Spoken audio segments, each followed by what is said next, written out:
अस्सलाम वालेकुम स्टूडेंट्स, कैसे हैं आप सब? ठीक हैं? अच्छा, आज हमने ऑक्सफोर्ड न्यू काउंटडाउन क्लास 6 का चैप्टर 2 करना है, इंटीजर्स। एक्सरसाइज मेरे पास 2C मेरे पास आ गई है। क्वेश्चन नंबर 1 मेरे पास है, state whether the following are true और फॉल्स। ठीक है, ट्रू फॉल्स मेरे पास आ गए। अच्छा, पार्ट फर्स्ट मेरे पास है -12 + 15 = 15 + -12। अब देखें, यहाँ पर गौर से देखें, यहाँ पर अगर मैं इस ब्रैकेट को सॉल्व करती हूँ तो यहाँ पर देखें क्या हो जाएगा, प्लस माइनस के साथ मल्टीप्लाई हो जाएगा, तो ये बन जाएगा 15 - 12। ठीक है, और यहाँ भी मैं देखूँ तो यहाँ पर 15 के साथ प्लस का साइन है और 12 के साथ माइनस का साइन है, तो इक्वल के दोनों साइड्स हमारी सेटिस्फाई हो रही हैं, तो मेरा ये फर्स्ट जो हो जाएगा ट्रू हो जाएगा। ठीक है, इसके बाद हम पार्ट 2 पर चले जाते हैं। पार्ट 2 हमारे पास है 3 + -5 इज एन इंटीजर। अगर इसको सॉल्व करते हैं, प्लस माइनस के साथ मल्टीप्लाई हो जाता है, तो मेरे पास बन जाता है 3 - 5 और इसका आंसर मेरे पास आ जाता है -2। तो -2 हमें पता है कि इंटीजर्स हमारे पास पॉजिटिव भी होते हैं और नेगेटिव भी होते हैं। ठीक है, तो ये हमारे पास क्या हो जाएगा, ट्रू हो जाएगा। इसके बाद हम पार्ट 3 पर चले जाते हैं। पार्ट 3 में हमारे पास है 5 + -5 इज अ पॉजिटिव इंटीजर। तो इसको सॉल्व कर लेते हैं। 5 प्लस माइनस माइनस हो गया, 5 - 5 मेरे पास आ जाएगा 0। 5 में से 5 माइनस करेंगे तो 0 हो जाएगा।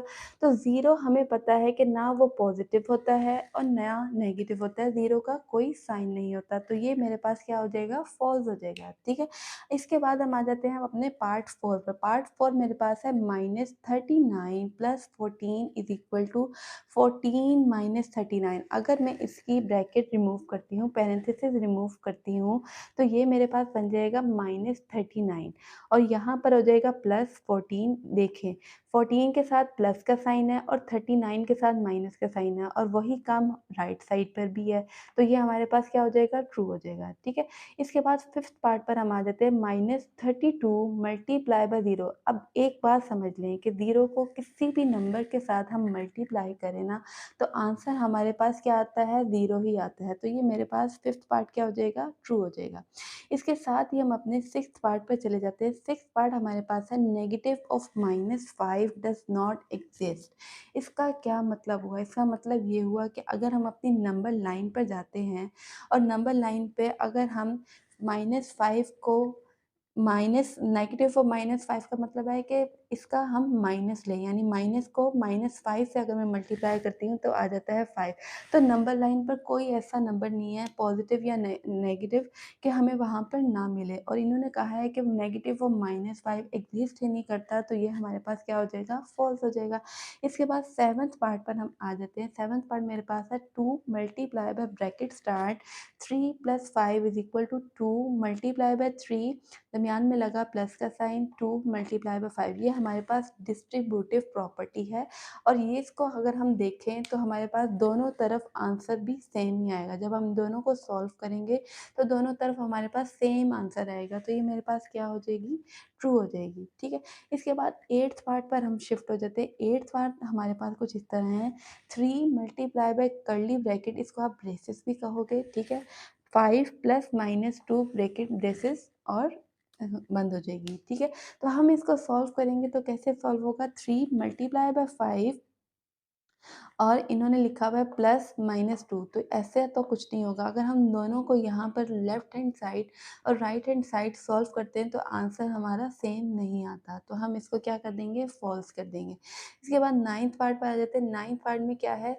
0 × 3 + 2 हमारे पास क्या हो जाएगा, 5 हो जाएगा। 0 को जब हम 5 से मल्टीप्लाई करते हैं तो 0 + 3 के इक्वल तो नहीं आता ना, क्योंकि 0 + 3 मेरे पास 3 के इक्वल आता है और 0 को हम 5 से मल्टीप्लाई करें तो 0 आ जाएगा, तो ये भी हमारे पास क्या हो जाएगा, फॉल्स हो जाएगा। इसके बाद टेंथ पार्ट पर हम आ जाते हैं। टेंथ पार्ट मेरे पास है 27 ± 27। अब यहाँ पर प्लस को माइनस से मल्टीप्लाई करें तो मेरे पास बन जाता है 27 - 27, तो विच विल बिकम 0। तो इन्होंने कहा हुआ है कि ये 54 के इक्वल आएगा, तो 54 के इक्वल तो नहीं आ रहा, तो हम इसको फॉल्स कर देंगे। ठीक है, अब इसके बाद इसके साथ ही हम आ जाते हैं अपने क्वेश्चन नंबर 2 पर। क्वेश्चन नंबर 2 हमारे पास देखिएगा कि कुछ इस तरह है, arrange the following in ascending order. Ascending order कौन-सा होता है? इसको आप इंक्रीजिंग ऑर्डर भी कहेंगे और असेंडिंग ऑर्डर मेरे पास होता है from smallest to the greatest, यानी छोटे से बड़े की तरफ हमने शिफ्ट होना है। ठीक है, फर्स्ट पार्ट हमारे पास आ जाता है -11, इसको हम वर्टिकल बार भी कहेंगे और कुछ बुक्स में इसको मॉड का नाम भी दिया हुआ है। ठीक है, अगर जो टीचर्स वगैरह हैं उनको मेरी बात समझ आ गई होगी। इसको हम वर्टिकल बार भी कहेंगे और इसको हम मॉड भी कह सकते हैं, मॉडुलस भी कह सकते हैं। ठीक है, -11 वर्टिकल बार में है, -13 भी वर्टिकल बार में है, -6 एज इट इज़ है, 8 हमारे पास बार में है और -5 हमारे पास यहाँ पर ऑलरेडी वर्टिकल बार में। अब एक बात समझ लीजिए कि जब भी कोई भी नंबर नेगेटिव नंबर बार में होगा ना तो वो पॉजिटिव हो जाएगा। ठीक है, सबसे पहले हम अपनी बार को रिमूव कर लेते हैं। ठीक है, बार को रिमूव करने का वही आसान तरीका है, -11 है तो यहाँ पर वर्टिकल बार से बाहर आएगा तो हो जाएगा +11, -13 है तो +13 हो जाएगा, -6 एज इट इज़ है, विदाउट बार है तो -6 ऐसे ही आ जाएगा, 8 प्लस ऑलरेडी है। ठीक है, तो हम इसको 8 लिख लेंगे, इसका साइन नहीं चेंज करना, सिर्फ माइनस को प्लस में चेंज करना है। अब यहाँ पर माइनस में है तो हम इसको प्लस कर देंगे। ठीक है, अब हमने कर लेना है चुपके से इसको असेंडिंग ऑर्डर में कन्वर्ट। तो सबसे पहले सबसे छोटा नंबर यहाँ पर हमारे पास क्या है, -6 सबसे छोटा है।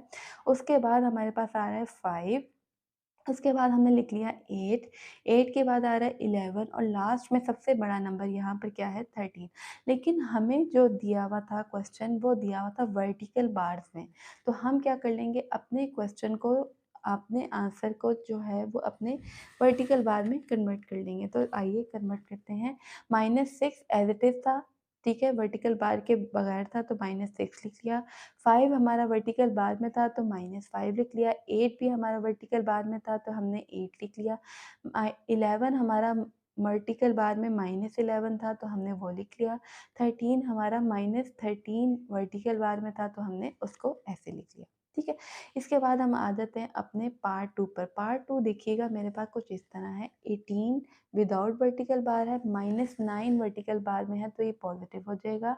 14 वर्टिकल बार में है और प्लस है तो हमने इसको चेंज नहीं करना, 14 रहेगा। -7 वर्टिकल बार में है तो ये प्लस हो जाएगा। -27 एज इट इज़ है तो हम इसको एज इट इज़ लिख लेते हैं। ठीक है, अब इसके बाद हमने क्या करना है, अब इसको असेंडिंग ऑर्डर में कन्वर्ट करने के लिए हमें पता है -27 सबसे छोटा है तो इसको हमने पहले लिख लिया।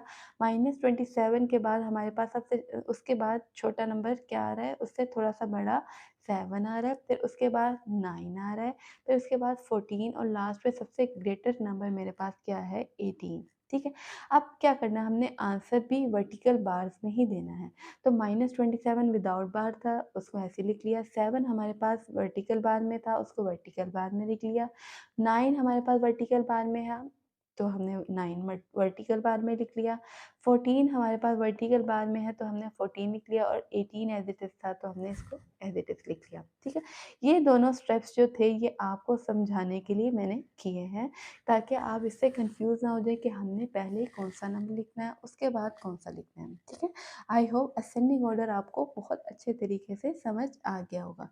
अब इसके बाद असेंडिंग ऑर्डर है तो डिसेंडिंग ऑर्डर भी पीछे नहीं रहेगा, तो हम इसको डिसेंडिंग ऑर्डर को भी इसी तरह सॉल्व कर लेते हैं। आपका जो फर्स्ट कॉन्सेप्ट है असेंडिंग ऑर्डर वाला, वो भी बहुत अच्छे तरीके से इससे कवर हो जाएगा। ठीक है, अब क्वेश्चन नंबर 3 हमारे पास है, arrange the following in descending order. Descending order मेरे पास क्या होता है, ग्रेटेस्ट टू द स्मॉलेस्ट, इसको आप डिक्रीजिंग ऑर्डर भी कहेंगे और उर्दू में आप इसको कहेंगे बड़े से छोटा। ठीक है, इतनी बात समझ आएगी। अब इसके बाद हम अपने क्वेश्चन से स्टार्ट करते हैं। क्वेश्चन मेरे पास है -30 मॉड्यूलस में है या वर्टिकल बार में है तो हम इसको +30 कर लेंगे। -52 एज इट इज़ है तो इसको एज इट इज़ लिख लिया। -66 वर्टिकल बार में है तो प्लस हो जाएगा। 74 वर्टिकल बार में है, एज इट इज़ है, प्लस लगा के हमने इसको एज इट इज़ लिखा, इसको चेंज नहीं किया और 39 को ऐसे लिख दिया। अब हमने कर लेना है इसको अरेंज डिसेंडिंग ऑर्डर में। डिसेंडिंग ऑर्डर मेरे पास होता है बड़े से छोटा यानी डिक्रीजिंग ऑर्डर, तो हम इसको सबसे पहले सबसे बड़ा जो नंबर यहाँ पर आ रहा है, ग्रेटेस्ट नंबर जो आ रहा है, वो मेरे पास इन सब में क्या है, 74 सबसे बड़ा नंबर है। उसके बाद आता है 66, 66 के बाद 39, फिर 30 और लास्ट में हमारे पास नेगेटिव इंटीजर आ जाता है। ठीक है, अब हमने आंसर भी अपना मॉडुलस में ही देना है, वर्टिकल बार में ही देना है, तो हम इसको अरेंज कर लेते हैं अपने वर्टिकल बार में। ठीक है, जैसे जैसे क्वेश्चन दिया हुआ है उसको आंसर को भी आपने उसी तरह अगर आप देंगे ना तो ज़्यादा आसान रहेगा। ठीक है, और वो एक्सेप्टेबल भी होगा।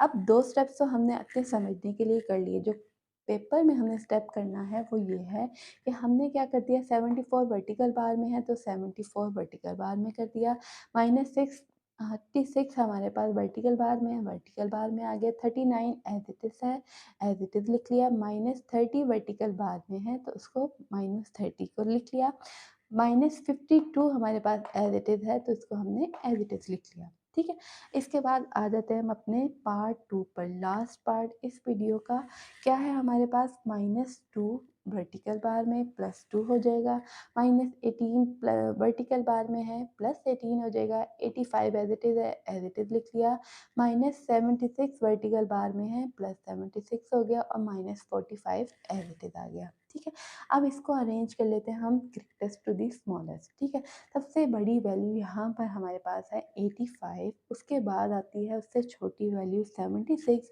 उसके बाद उससे छोटी वैल्यू 18, फिर 2 और लास्ट में नेगेटिव इंटीजर हमारे पास सबसे छोटा नंबर है। ठीक है, अब हमने आंसर भी मॉडुलस में देना है तो हम इसको अरेंज कर लेते हैं। 85 एज इट इज़ था, एज इट इज़ लिख लिया, 76 हमारे पास वर्टिकल बार में है तो जिस तरह क्वेश्चन में दिया हुआ है वैसे ही लिख लिया, 18 हमारे पास वर्टिकल बार में था, जैसे क्वेश्चन में दिया हुआ था हमने इसको -18 लिख लिया, 2 हमारे पास वर्टिकल बार में था, -2 लिख लिया और लास्ट में हमारे पास -45 एज इट इज़ था यहाँ पर तो हमने इसको एज इट इज़ लिख लिया। आई होप क्वेश्चन नंबर 1 से लेके क्वेश्चन नंबर 3 तक मैंने बहुत अच्छे तरीके से आपको समझा दिया होगा। एक्सरसाइज 2C का क्वेश्चन नंबर 1 से लेके 3 हमने इस वीडियो में कवर कर लिया है और आप इसको अपने हाथ से सॉल्व कर लीजिएगा। वीडियो पसंद आई है तो वीडियो को लाइक कर दीजिएगा, चैनल पे नए हैं तो ज़रूर सब्सक्राइब कर दीजिएगा। ये आपका प्यार होता है और अल्लाह ताला आपको आसानियों से नवाज़े और इंशाल्लाह और अपना बहुत सा ख्याल रखिएगा और दुआओं में याद रखिएगा। अल्लाह हाफ़िज़, stay connected and keep watching.